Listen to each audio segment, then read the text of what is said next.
The Anaheim Ducks are officially mathematically eliminated from the playoffs for the fifth consecutive year. So the big question, where do the Ducks go from here? You're Locked On Ducks, your daily podcast on the Anaheim Ducks, part of the Locked On Podcast Network, your team every day.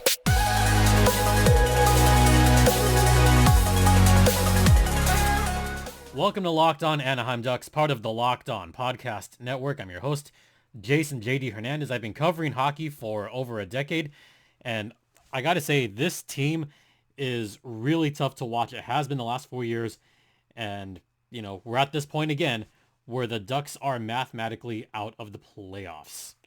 A reminder, this podcast is free and available across all platforms. Don't forget to hit that subscribe button on YouTube or wherever you get your podcasts. Okay, Sunday night, the Ducks lost to the Vancouver Canucks, who blitzed through the Kings Saturday night, and then beat up on the Ducks to eliminate them. Well, mathematically eliminate them. But let's be real, the Ducks have been out of it for a while now. When you're that far down in the standings, there's practically no hope of making the playoffs. I mean, they were virtually eliminated last month, really. And this was the final stake in the coffin on Sunday's game. So that means 5 years in a row, the Anaheim Ducks are not going to be in the playoffs. They are not going to go after Lord Stanley. And worst of all, this is the longest such streak in Ducks franchise history. The longest they went without playoffs was 3 consecutive years. They did that twice, when they first started and between 99 and 02. That was the longest such streak. And Ducks fans are not used to this continued misery. They're not. I mean, I've never seen this because it's never happened. 5 consecutive years, and 4 of those years at the hands of, I shouldn't say at the hands of because it's not primarily his fault, but there's something to be said about Dallas Eakins being at the helm for 4 of those years. In the last 4 years, Dallas Eakins has gone 29, 33, and 9, the COVID shortened season, 17, 30, and 9, that was dreadful, 31, 37, and 14, a bit of an improvement, and as of right now, 23, 37, and 10. They're on pace to have probably their worst season since Dallas Eakins took over as coach back in 2019. So first, we got to talk about what went wrong. And here's some of what went wrong. I'm going to say coaching. I'm going to start off with that. Dallas Eakins' track record in the National Hockey League, not that great. With the Edmonton Oilers, he had a record of 36, 63, and 14, a 381 points percentage. As of right now, Dallas Eakins has a 100, 137, and 42 record, good enough for a .434 points percentage record. This season is on pace to be among the worst of the 4 seasons. Did we see this coming? I think we were hopeful that the Ducks would at least make some noise this season.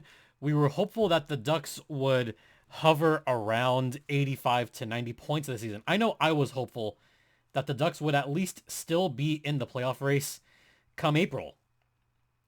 And this is just a colossal failure for the Anaheim Ducks. Coach Eakins has had 4 years to try to figure things out, and he just hasn't done it. I just have to be really honest here. But I can't put all the blame on Dallas Eakins, but I would say the primary reason the Ducks are where they are is coaching. And a close second is former Ducks general manager Bob Murray. Yeah, Bob Murray still has some of his handprints on this team. And part of that is on Dallas Eakins. Dallas Eakins was a Bob Murray hire. and GM Pat Verbeek just decided, you know what, we're going to extend him for that year, and that might be it. I think certainly that's going to be all for Dallas Eakins. And it's a shame too, because, really nice guy, great guy off the ice, was a fantastic coach in the American Hockey League. But, that is one of those things where some coaches just cannot translate success from the American Hockey League to the National Hockey League. And I feel like if Dallas Eakins was in San Diego this season, they probably would have fared a little bit better. In fact, by the time we get to Goals Thursday, I'm thinking the Goals are going to be mathematically eliminated by then as well. The Goals elimination number is sitting at 2 right now. So I think they'll be out of it by Goals Thursday. Sad to say. And as far as Bob Murray, there were several moves that he did not make back in 2018, 2019, 2020. The moves that he did not make are coming back to haunt the Anaheim Ducks right now. It's come back. It's really a shame. 5 years in a row for them Dallas Eakins. So what else might have happened? Like, how else did we get here? I will mention injuries don't help. The Jamie Drysdale injury certainly did not help. He only played a handful of games before going out with a torn labrum for essentially the rest of the season. There's no point in bringing back Jamie Drysdale right now. Even if he were to begin skating later this week, there's no point in bringing him back with only 12 games left. No point at all. No reason to rush him. I mean, it would be nice. It would be nice to see him back on the ice. It would at least be nice to see him practicing and working out to give some semblance of hope. But Jamie Drysdale is one of the cornerstones of the Ducks' future. Drysdale, Zellweger. I mean, you have Zegras, obviously, Troy Terry, Mason McTavish. There's a slew of young guys, which leads to my final point. They're still young. These Ducks have not figured it out yet. And going back to Eakins, maybe Eakins is not that coach to foster young players. We've seen it time and time again with the benchings of Trevor Zegras, with Mason McTavish. We've seen it as a pattern, and it continued for 3+ seasons, about to be the conclusion of 4 years. Will he get fired before the end of the season? Likely not. There's 12 games left. There's no reason at this point. Just play out the season and leave it at that. That's all I got to say. All right. Next break, I'm going to, kind of change things around. And I got to talk about where the Ducks could be going. Is there hope for this Ducks? Yeah, I think there's hope for this Ducks team. I mean, I was overly optimistic, I'll admit, at the beginning of the season, but I truly think there is hope down the horizon. So we'll talk about that after the first intermission. Stay locked in. But first, I want to talk to you guys about Athletic Greens. That's right. It's a product that I use every day, and I started taking AG1 because I wanted better gut health, a better immune system, more energy, and I do not like taking vitamins. And it actually tastes pretty good too. AG1 is recommended by amateur athletes, professional athletes. It's got over 7,000 5-star reviews. And right now, it's time to reclaim your health and arm your immune system with convenient daily nutrition. It's just 1 scoop in a cup of water every day. That's it. No need for a million different pills and supplements to look out for your health. And to make it easy, Athletic Greens is going to give you a free 1-year supply of immune-supporting vitamin D, as well as 5 free travel packs with your first purchase. Just visit athleticgreens.com/NHL Network. Once again, that's athleticgreens.com/NHL Network to take ownership over your health and pick up the ultimate daily nutritional insurance. Welcome back to Locked On Anaheim Ducks, your team every day, part of the Locked On Podcast Network. Once again, you're locked in with Jason J.D. Hernandez on this elimination podcast. This is the 4th time I've had to make such a podcast. And the sucky thing, I even had to make that podcast back in year number 1 of covering this team, because even though the season did not finish for the Anaheim Ducks back in 2020, they were out of it then. Yeah, they were totally out of it then. I mean, that first season was about as bad as I don't want to say I've ever seen, but, that one was pretty bad. And they were pretty much on the verge. And I had said that they were I had remarked, at that point, they were virtually eliminated and it'd take a miracle to get in. That was back in 2020. And now, for yet another year, they're out. Just to quickly go over what happened on Sunday, it was that that great line for the Canucks. JT Miller, Elias Pettersson, and, Quinn Hughes. Sad face and all. They each got 2 points on that game. It was Miller with the first goal, Pettersson with the second goal. That was pretty much all they needed. But, one of the big problems with the Ducks this season has been defense. They allowed 40 plus shots yet again. They're inching closer to a bad record at this point, and I think they're going to get it. I think they're going to make infamous history, and it is not going to be good when I have to make that podcast. So that's going to happen. Special teams.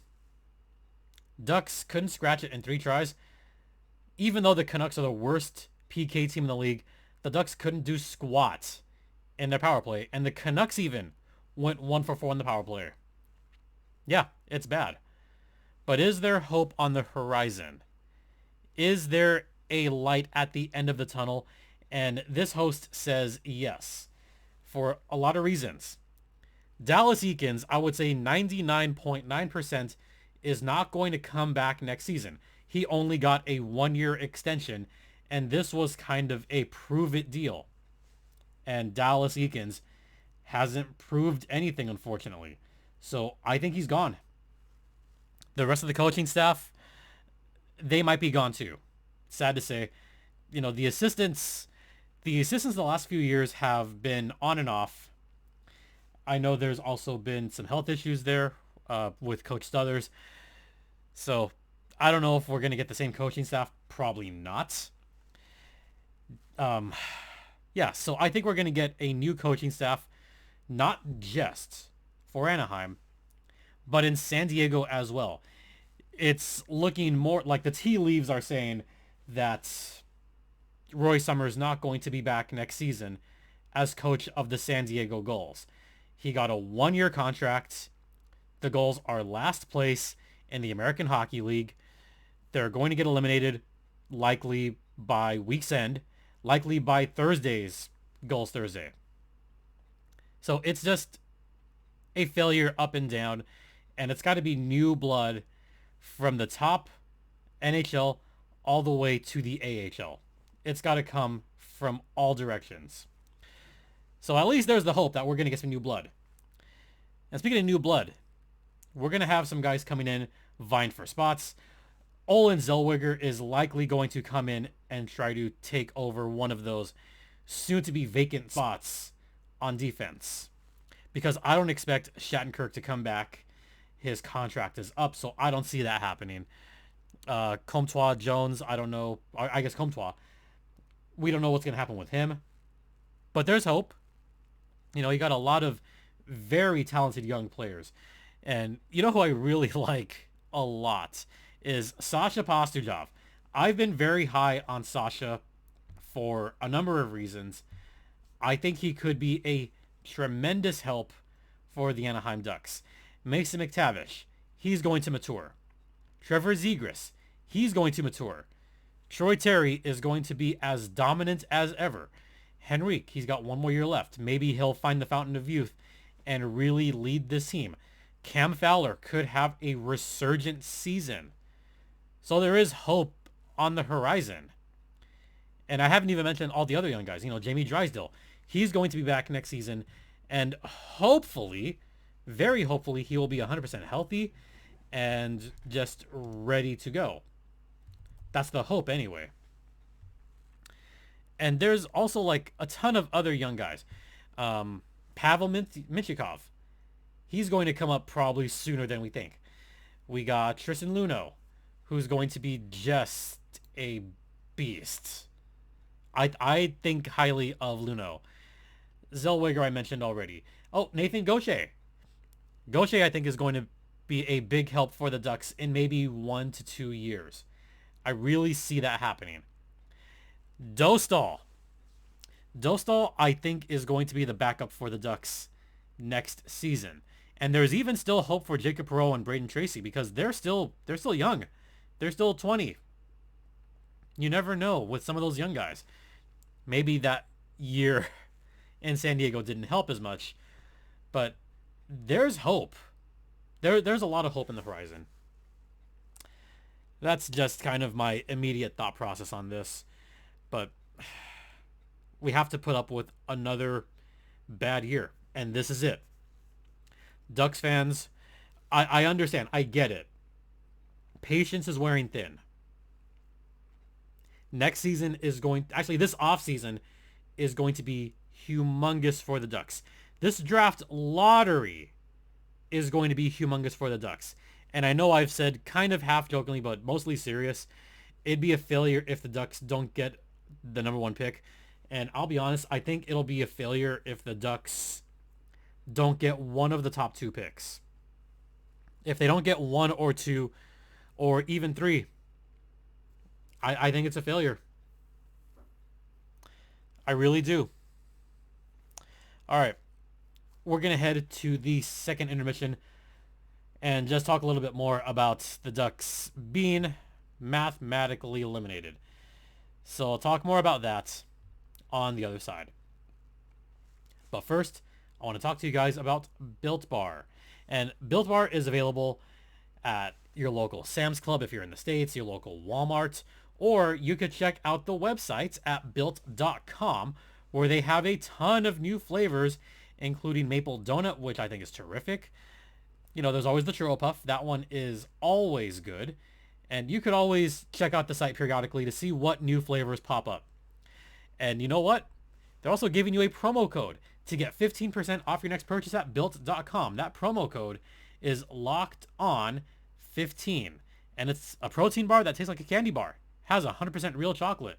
So once again, go to it's builtbar.com or built.com and use promo code locked on 15 and you'll get 15% off your next order of Built Bar, the best tasting protein bar ever.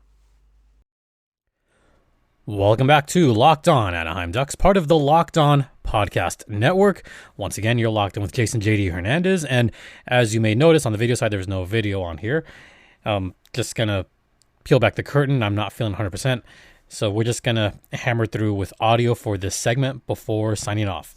All right, let's get through what I'm expecting for the rest of this season. The Ducks have 12 games left. While I kind of want them to be competitive, I don't necessarily think that winning is the solution right now when you have one of the best possible draft classes in the last few years. Certainly one of the best draft classes since Connor McDavid went number 1 for Edmonton. Am I saying that Connor Bedard is that level of talent? Not necessarily, but it could be close. It could be potentially close to that type of player. Here's what the Ducks have left on their schedule. They got Calgary at home, Winnipeg, St. Louis, Colorado. Then they go on the road, play at the Kraken, who are trying to get a playoff spot. Then they're at Edmonton, at Calgary. Then back home against those same Oilers at Arizona. Then they finish off the season with 3 home games against the Avalanche, Canucks, and the Los Angeles Kings on April 13th. That's the rest of the schedule for the Ducks. The Ducks should win a couple of those games. If there's one game on the schedule that I actually would want them to win, it'd be the Coyotes. Given what's happened between those two teams over the last couple seasons, I think it would just be terrific if the Ducks can just beat down the Coyotes. If that's the only win they have the rest of the season, I wouldn't mind. In fact, I'd be happy with that. As far as other teams, Chicago, they've got a fairly, meh schedule. They got the Flyers, they got the Canucks, they've got the Capitals who are out of it, they got St. Louis, the Canucks again. So Chicago, a fairly easy schedule. Columbus also has an easy schedule. Well, actually, no, they have a difficult schedule. They probably are not going to win more than 3 games the rest of the way. And I honestly think they've locked up the worst record in the National Hockey League. They got both New York teams. They got Boston to contend with, best team in the league. They got Florida, Toronto, the Devils, the Rangers again, Pittsburgh, Buffalo, 2 teams that are vying for a spot. They could be vying for a spot by season's end. You never know. So, am I saying that the Ducks have no chance of getting the best odds? I wouldn't necessarily say that, but the Ducks have made it difficult on themselves to get that top pick. Something that we were kind of afraid of this happening a little bit. We were afraid of the Ducks playing too good for their britches, so to speak. We were afraid that they would be in the juicy middle, which they're not. They're certainly not in that middle, like 8, 9, 10, where they're decent, but not good enough to make the playoffs. They're certainly not within an eyelash. They're not going to be like 13th, 14th.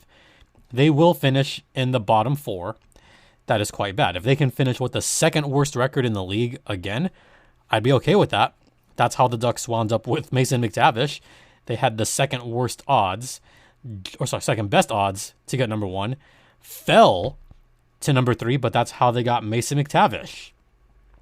So for what it's worth, I would say there's still a little bit of hope, and there's a chance that the Ducks could make some noise in this draft and also in the offseason. The Ducks have a ton of cap space to work with. They're barely above the cap floor as we speak. They're going to need to make some big contracts. But again, it comes down to coaching. It's going to depend on who Pat Verbeek hires as the next coach for the Anaheim Ducks. As of right now, standings, Columbus has 49 points. The San Jose Sharks have 53 points with 11 games left. The Blackhawks have 54 points. The Ducks have 56 points. Both of those teams have 12 games left to play in this season. Yeah, I could see the Ducks falling. And that'd be fine. That'd be fine if they fell second to last. So, what did you think of this season? I mean, it still could be a successful season while we wait for that sweet, sweet draft lottery, and hopefully those ping pong balls can go the Ducks' way. Really hoping. All right, we're going to wrap it up now. We're just going to keep this a little bit short, and just want to say thank you for watching. Thanks for listening, and, just thanks for all your continued support. Last Firebirds game kind of got to me a little bit. There was a lot of goals. It was just been busy, and also this weather if you're in SoCal, you could clearly tell this weather has been just murdering everybody. Not literally, but figuratively speaking, it's been just a deluge. So we're going to try to get at least 2 or 3 more episodes the rest of the week. So bear with us. All right, that's going to do it. Don't forget, this podcast is available wherever you get your podcasts. Don't forget to hit that like and subscribe button if you haven't already on YouTube, as well as wherever you listen to your podcasts. My personal Twitter's at StimpyJD. The show's Twitter's at LO_Ducks. The email address is lockedonanaheimducks@gmail.com. And once again, thank you all for your continued support. It is so greatly appreciated. For Locked On Anaheim Ducks, I'm Jason J.D. Hernandez saying have a great rest of the day. Please continue to be safe out there, especially in this rain. Be kind to one another, and Ducks fly together.